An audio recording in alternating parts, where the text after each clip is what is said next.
unfold.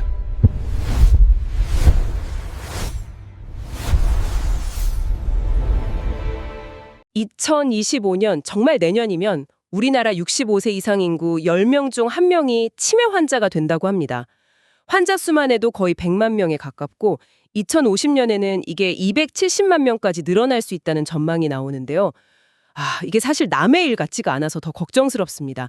그동안 나온 치료제들이 대부분 원인 물질이 만들어지는 걸 막는 데 집중했잖아요. 근데 오늘은 좀 다른 생각을 해보려고요. 이미 뇌 속에 쌓여버린 건 어떡하죠? 이걸 아주 그냥 싹 청소해버릴 수는 없을까요? 오늘 청취자께서 보내주신 자료, 치매 예방의 새로운 희망, 글림패틱 시스템의 비밀 보고서를 바탕으로 우리 뇌의 이 자동 청소 시스템에 대해 한번 이야기 나눠보겠습니다. 사실 저도 이 자료 읽기 전까지는 우리가 잠든 사이에 뇌가 스스로 대청소를 한다는 건 정말 상상도 못했거든요. 오늘 그 놀라운 메커니즘부터 당장 오늘 밤부터 청소 효율을 높일 방법까지 한번 제대로 파헤쳐 보겠습니다. 네, 오늘 우리가 다룰 글림패틱 시스템이라는 건 2012년에 발견됐는데 이게 그야말로 신경과학계에 떨어진 폭탄 같은 개념이었습니다. 그전까지 수십 년 동안 교과서 첫 페이지는 항상 뇌에는 림프계가 없다였거든요. 그랬군요. 네, 그러니까 뇌는 우리 몸의 다른 장기랑 다르게 노폐물을 처리하는 뭐랄까 하수도 시스템이 없다는 게 정설이었죠. 그런데 마이켄 네더가드 교수가 그 상식을 그냥 완전히 뒤집어 버린 겁니다. 뇌척 수액이 뇌 속을 이렇게 돌아다니면서 쓰레기를 씻어내는 뇌만의 독립적인 청소 시스템이 있다는 걸 밝혀낸 거죠. 오늘 분석은 바로 이 시스템의 설계도를 들여다보고 우리가 어떻게 하면 이 청소부들을 더 열심히 일하게 만들 수 있을지 거기에 초점을 맞추겠습니다. 설계도라니 벌써부터 흥미로운데요. 보고서에 혈관주의 공간, 아쿠아포린4 이런 단어들이 나오는데 솔직히 처음엔 무슨 암호인 줄 알았습니다. 이게 마치 뇌 속에 숨겨진 무슨 고속도로랑 수문이 있다는 것처럼 들리더라고요. 정확히 보셨습니다. 그게 비유가 아니라 실제로 그런 구조입니다. 먼저 혈관주의 공간이라는 건요. 뇌동맥과 정맥을 감싸고 있는 아주 미세한 터널이에요. 터널이요? 네, 뇌척 수액이라는 사척액이 바로 이 터널, 즉 고속도로를 타고 뇌 깊숙한 곳까지 공급되는 겁니다. 그러니까 뇌혈관은 바로 옆에 작은 틈 같은 게 있어서 거기로 뇌척 수액이 쫙 들어온다 이런 말씀이시죠? 맞습니다. 그리고 그 고속도로를 타고 온 뇌척 수액을 이제 뇌조직 구석구석 골목길까지 뿌려주는 역할을 하는 게 바로 아쿠아포린4라는 수문입니다. 수문. 네, 이건 벼라교 세포라는 뇌세포에 박혀있는 아주 작은 물채널인데 이 수문이 열려야만 본격적인 청소가 시작되는 거죠. 실제로 이 유전자가 없는 쥐는 뇌청소 효율이 70%나 떨어졌습니다. 70%나요? 와. 네, 그만큼 핵심 부품인 셈입니다. 그럼 만약에 그 수문이 고장나면 어떻게 되나요? 물이 안 빠지고 뇌가 붓기라도 하나요? 아주 중요한 질문입니다. 건강한 뇌에서는 이 수문들이 혈관 쪽에 아주 가지런히 정렬되어 있어요. 이걸 분극화라고 하거든요. 물의 흐름을 아주 효율적으로 제어하는 상태죠. 네. 하지만 노화가 오거나 뇌에 염증이 생기면 이 수문들이 제자리를 이탈해서 막 흩어져 버립니다. 이걸 탈분극이라고 하고요. 이렇게 되면 물길이 막히고 청소 시스템 전체가 그냥 마비되는 겁니다. 뭐네요? 네, 전체 과정을 정리하면 딱 3단계입니다. 첫째, 유입. 심장이 쿵 하고 뛸 때마다 생기는 그 압력 있죠? 네네. 그 압력으로 뇌척 수액이 고속도로 안으로 펌핑돼서 들어옵니다. 세상에, 심장박동이 뇌청소 펌프라니 우리 몸은 정말 하나 버릴 게 없네요. 그렇죠. 둘째는 교환입니다.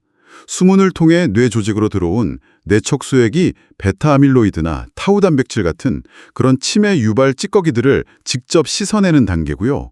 마지막 셋째, 배출. 이 노폐물들을 가득 실은 오염수가 이번엔 정맥 주변 통로를 통해서 뇌막 림프관이라는 최종 하수 처리장으로 빠져나가는 거죠. 근데 이 시스템이 24시간 돌아가는 게 아니라 잠잘 때만 작동한다는 게 제일 충격적이었어요. 아니, 우리가 잠들면 뇌세포가 60%나 공간을 넓히려고 쪼그라든다니 이게 말이 되나요? 상식적으로 뇌세포가 줄어든다는 게 이해가 잘 안 가는데요? 그렇죠. 굉장히 역설적으로 들리죠. 우리가 깨어있을 때는요. 뇌가 수많은 정보를 처리하느라 뇌세포들이 팽창해 있어요. 팽창이 있어요. 네, 그래서 그 세포 사이 공간, 그러니까 청소차가 다닐 도로가 아주 비좁습니다. 그런데 잠이 들면 뇌가 이제 유지보수 모드로 전환되면서 세포들이 스스로 부피를 줄여요. 공간을 확보하는 거죠. 와, 그 빈 공간은 뇌척수액으로 채워지면서 대청소가 시작되는 거고요. 뇌가 스스로 도로폭을 넓혀서 청소 효율을 높인다니 정말 경이롭습니다. 그럼 이 청소 시스템을 켜고 끄는 스위치는 대체 뭔가요? 그 스위치가 바로 노르에피네프린이라는 신경전달 물질입니다. 노르에피네피린. 네, 우리가 깨어서 긴장하고 집중할 때 많이 분비되는 물질인데 이게 글림패틱 시스템을 억제하는 브레이크 역할을 합니다. 그러다가 잠이 들어서 이 노르에피네프린 수치가 뚝 떨어져야만 비로소 브레이크가 풀리면서 청소 시스템 스위치가 ON이 되는 겁니다. 아, 그렇다면 흔히 말하는 밤 10시부터 새벽 2시, 이 피부 재생 골든타임이라는 게 뇌 청소에도 똑같이 적용되는 건가요? 무조건 이 시간에 자야 하나요? 그건 대표적인 오해 중 하나입니다. 아, 그래요? 네, 중요한 건 특정 시간대가 아니라 수면의 질, 특히 깊이입니다. 우리 잠에는 꿈을 꾸는 렘 수면하고 깊은 잠인 비렘 수면이 있잖아요. 네. 뇌파에서 아주 느린 델타파가 나오는 비렘 수면 3단계, 즉 서파 수면 중에 글림패틱 활동이 최고조에 달합니다. 10시에서 2시라는 말이 나온 건 보통 그 시간대에 우리 생체 리듬상 깊은 잠에 들 확률이 높기 때문이지 그 시간 자체에 무슨 마법이 있는 건 아니에요. 잠깐만요. 그럼 저처럼 잠기가 밝아서 자주 깨는 사람은 뇌 청소가 제대로 안 되고 있을 확률이 높겠네요. 이건 좀 무서운데요? 그럴 가능성이 충분히 있습니다. 수면의 연속성이 깨지고 깊은 잠 단계에 충분히 도달하지 못하면 청소 시스템이 제대로 가동될 시간을 확보하지 못하는 셈이니까요. 실제로 2024년에 깨어있을 때 청소가 더 활발하다. 이런 반론이 나와서 학계가 잠시 술렁인 적이 있어요. 아, 그랬어요? 네. 하지만 그건 실험 방식의 한계 때문이었고 바로 올해 8월에 비침습적 MRI 기술을 통해서 깊은 수면 중에 뇌 청소가 가장 활발하다는 기존 이론이 다시 한번 명확하게 입증됐습니다. 그러니까 정보의 신뢰도가 아주 높다고 할 수 있죠. 아, 지금까지 원리를 들으니 머리는 이해가 가는데 그래서 당장 오늘 밤부터 제 뇌 청소 효율을 높이려면 뭘 해야 할지 그게 궁금해지네요. 이 보고서에서 제시하는 해결책들이 아주 구체적이던데요. 네, 지금부터는 바로 실천할 수 있는 3가지 핵심 전략을 말씀드리겠습니다. 첫 번째는요, 옆으로 누워 자기입니다. 옆으로 눕는 거요? 왜죠? 똑바로 눕는 게 척추에는 더 좋다고 들었는데요. 척추 건강에는 그럴 수 있습니다. 하지만 뇌 청소 관점에서는 이야기가 좀 다릅니다. 미국 스토니브룩 대학 연구팀이 쥐의 뇌를 MRI로 촬영하면서 비교를 해봤더니 똑바로 눕거나 엎드려 잘 때보다 옆으로 누워 잘 때 노폐물 배출 효율이 월등히 높았습니다. 와, 정말요? 네, 중력의 영향으로 배출이 더 쉬워지고 또 목과 척추 주변 정맥의 압력이 줄어서 뇌척수액 순환이 더 원활해지기 때문으로 분석됩니다. 혹시 오른쪽, 왼쪽 상관없나요? 연구에서는 큰 차이를 두진 않았는데요. 다른 의학적 관점에서는 보통 위산 역류가 있는 경우 왼쪽으로 눕는 걸 권장하는 경우가 많습니다. 특히 코골이나 수면 무호흡증이 있는 분들은 똑바로 누우면 기도가 좁아지거든요. 그렇죠. 그럼 뇌압이 오르고 청소 효율이 급격히 떨어지기 때문에 옆으로 자는 습관이 더욱 중요합니다. 알겠습니다. 오늘부터 당장 자세부터 바꿔봐야겠네요. 두 번째 전략은 뭔가요? 두 번째는 12주 이상의 꾸준한 유산소 운동입니다. 보통 운동이 좋다고 하면 심혈관 건강이나 근육을 떠올리는데 뇌의 하수관 크기 자체를 물리적으로 키운다. 이건 정말 새로운 발상인데요. 거의 뇌를 리모델링하는 수준 아닌가요? 네, 바로 그 표현이 맞습니다. 2025년 발표된 서울대학교 연구 결과가 바로 그 사실을 인간을 대상으로 증명했습니다. 와, 인간을 대상으로요? 네, 건강한 성인들에게 12주간, 그러니까 석 달 동안 꾸준히 자전거 타기 같은 유산소 운동을 시켰더니 뇌의 최종 배출구인 뇌막 림프관의 크기가 실제로 커졌고요.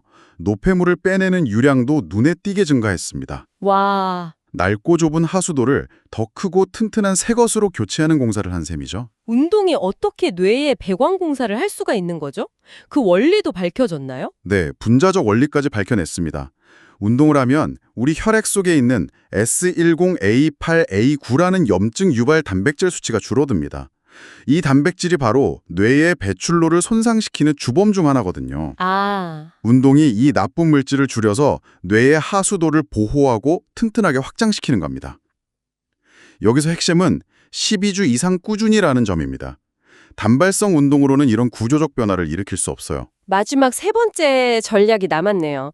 이건 아마 많은 분들이 뜨끔하실 주제 같은데요. 바로 알코올입니다. 아, 이건 정말 많은 분들이 궁금해하실 것 같아요. 잠이 안 와서 술 한잔 하고 자야겠다 하시는 분들 제 주변에도 많거든요. 이게 사실은 뇌 청소를 방해하는 거였군요. 결론부터 말씀드리면 뇌 청소 시스템에 사약을 붓는 것과 같습니다. 사약이요? 네, 과거에는 소량의 알코올이 혈관 건강에 좋을 수 있다는 제이커브 가설도 있었지만 이제는 완전히 폐기된 이론입니다. 최근 연구들은 명확하게 경고합니다.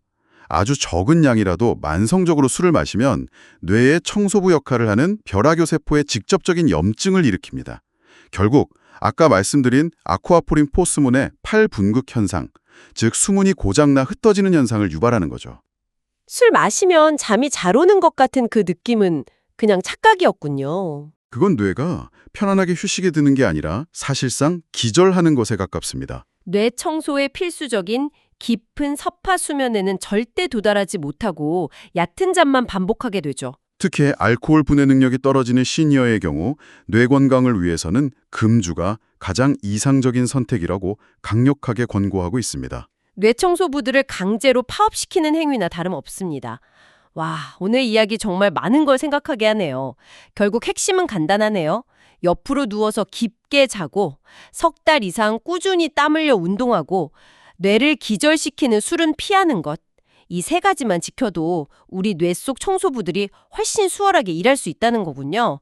치매라는 단어가 주는 그 막연한 두려움이 컸는데 우리 몸 안에 이미 이렇게 강력한 방어 시스템이 있다는 사실이 큰 위안을 줍니다. 오늘 밤의 잠이 내일의 기억을 지킨다. 이 말이 단순한 비유가 아니라 정말 명백한 과학적 사실이라는 걸 꼭 기억해야겠습니다. 맞습니다. 그리고 이제는 DTI-ERPS 같은 특수 MRI 기술로 개인의 뇌 청소 능력을 미리 수치로 파악하고 관리하는 시대가 눈앞에 와 있습니다. 아, 미리 알 수 있는 거군요. 네, 문제가 생기기 전에 미리 위험 신호를 감지하고 예방할 수 있게 되는 거죠. 마지막으로 이런 생각을 해보게 됩니다. 우리가 대수롭지 않게 여기는 잠이라는 행위 속에 이렇게 정교하고 놀라운 시스템이 숨어 있었잖아요. 어쩌면 우리가 아직 모를 뿐이지 매일 반복하는 다른 평범한 습관 속에도 또 다른 자연 치유 스위치가 숨어 있지 않을까요? 우리의 일상이 가진 힘에 대해 다시 한번 생각해 보게 됩니다.